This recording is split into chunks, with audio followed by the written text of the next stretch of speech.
Thank you, everybody. I'm here to start, unsurprisingly, with a story about curiosity. But this year, we're going to tell the story together. You have one line, actually you have one word, and the word is, very good. Now, I just want to make sure you've got this right. It's not, like, what'd you say? It's, like, that's interesting. So I want to practice, okay? So, the title of this talk is The Power of... I just don't think you have it. No, actually, that's good enough. All right, it's going to come up 3 times. Your cue is, it'll be up there on the screen. So when you see it up there, you chime in, okay? All right, so our story begins on Halloween, October 31st, 2000, 17 years ago. We were all much younger then. And really to fix this time for you, we were less than a week away from this election. Remember this election? Unfortunately, the person who got the most popular votes did not become president. Fortunately, that would never happen again.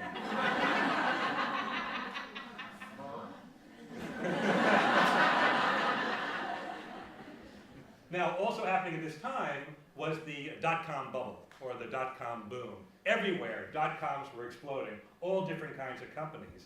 And they were advertising everywhere in newspapers and magazines and the internet. And you would see magazines like these were thick with dot-com ads. In fact, I remember passing by a newsstand and seeing a copy of Business 2.0 that was as thick as a phone book. It had so many ads in it.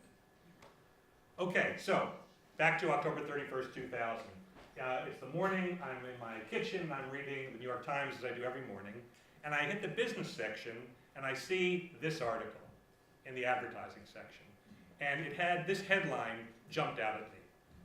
These dot-coms may know about e-commerce, but what they don't know about marketing, ... And the article went on to talk about a study that was done by Roper Starch Worldwide about dot-com advertising and how these ads were in all these magazines. But look at what the study said. Take a look at this. I just want to underscore that for you. They're not only are they everywhere, for the most part, they are not very good. Now, how do they know these ads are not very good? Well, let's go back to those magazines that are stuffed with ads. And let's take a single magazine, for example, Fast Company. Roper Starch has a very interesting methodology. What they do to study the ads is this. They'll take a copy of Fast Company, and they'll sit down with someone who read it. And they'll say, oh, Kristen, did you read this magazine? And Kristen will say, yes. She'll say, okay, here's what we're going to do. We're going to page through this magazine, 1 page at a time, and every time we see an ad like this, I'm going to ask you a few questions. So we hit the first ad, and I ask Kristen, do you remember when you read this magazine, do you remember seeing this ad? And if she says yes, it gets a score, and if she says no, it gets a score, and that score is called noted. That's the noted score. This measures the stopping power of the ad. Did it stop you and get your attention? The second thing I ask is, do you remember who the advertiser was? And with this ad, seeing that eBay logo jumping out, you probably would. So this is called the associated score, which measures the branding power of the ad. So not only did you see it, but you remembered it was for eBay. And then the third question is, did you read half or more of the ad? And if you did, this tends to predict response. Because if you read the whole ad, maybe you actually did something about it, went to eBay. So every ad gets 3 scores. As it turned out, these ads across the board got very low scores. So I saw this article about the study of advertising the dot-com sector, and I thought to myself, I wonder if... You're really not very good at that.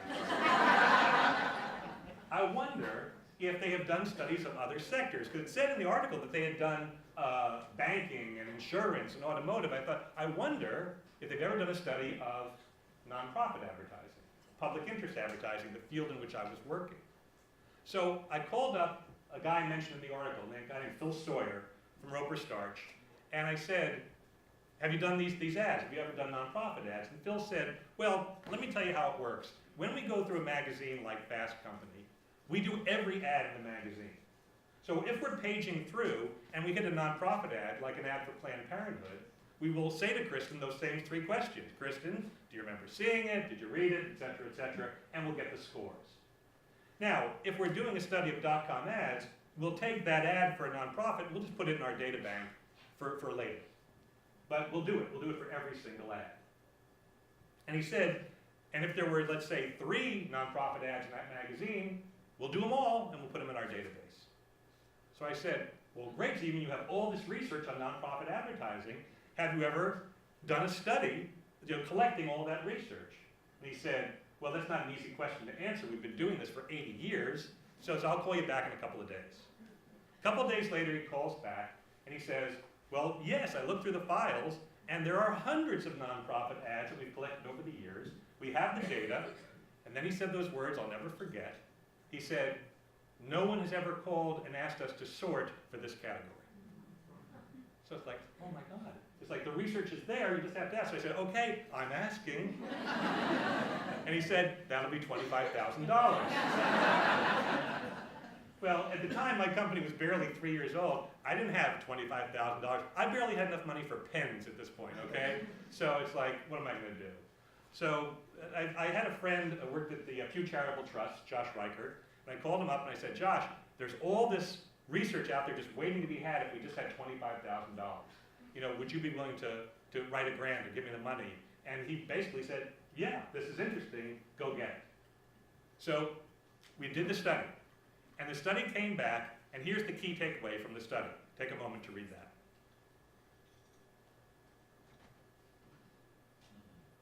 You see that? Quite common are those that rank among the lowest ads in a given issue of a publication. So they're not just saying these ads are bad, they're the worst ads in the publications in which they're appearing. And these aren't, little middling shitbird nonprofits. These are organizations like these, putting in these ads they're doing terribly. So we had this research that was done by Roper Starch, but I didn't think that we had the whole picture. And again, I thought to myself, getting better. I thought, do these nonprofits know about this research? Have they done research of their own? Because if I could talk to every nonprofit that placed these ads and say, look, this is what Roper Starch said, do you have your own research that supports or contradicts? Then I would have the whole story. And then I realized this is a lot of work. This is really turning into a book. So I thought, okay, I'd like to do this as a book, but maybe I won't go the conventional route. Maybe I won't go look for a publisher. Given that the Pew Charitable Trust has underwritten the research, I thought, maybe if I went to some foundations, that they would support this, and that we could do it that way, and maybe even give away the books.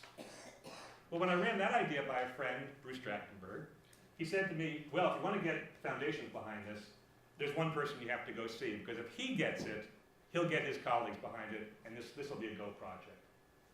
So I bought a ticket to Princeton, New Jersey, and I flew, and I met with this man. This is Frank Carell, for those who don't know. This is the man after whom this conference was named.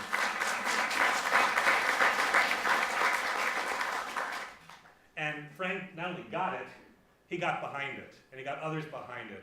And we were able to do the book. And what I'd like you to do now is, when you came in, I don't know if you noticed it, but underneath every other chair is this envelope. Go take this envelope out right now, if it's under your chair, and open it up, and you're going to see what came of this project. That's right, it is not a car.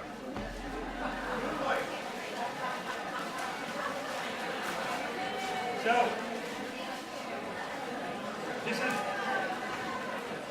is the book. This is the book, Why Bad Ads Happen to Good Causes. Thanks to Frank and his colleagues, we printed 15,000 copies of this book. We have given away just about every one. This is all that's left.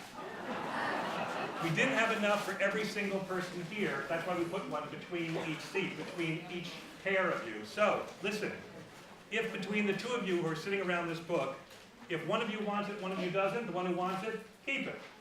If you both want it, later do rock, paper, scissors. If neither of you want it, then, and one of you can think of someone to give it to, then find a new home. And if neither of you want it and can't think of someone to give it to, put it back under your seat, and we will find it a home later. But here's the point. We printed 15,000 copies of these, and they spread around the country. And it led to the stunning sequel, Why Bad Presentations Happen to Good Causes, which was underwritten by 10 foundations, and we printed 30,000 copies, and we gave them away. And we're still giving away copies every day on a PDF on my website. And I'm happy to say that before these books, as I said, my business was struggling. I barely could afford a pen. But since these books have been published today, I have many boxes of pens. And it all started with this. Because this is what curiosity is. Curiosity is that little voice in your brain that says, it starts with, I wonder. And it becomes this itch that you just have to scratch. And my message to you is, when you hear that voice, when you feel that itch, listen to it, scratch it, good things will follow. So welcome to Frank 2017 and our theme, which also happens to be the one diagnosis no cat wants to hear.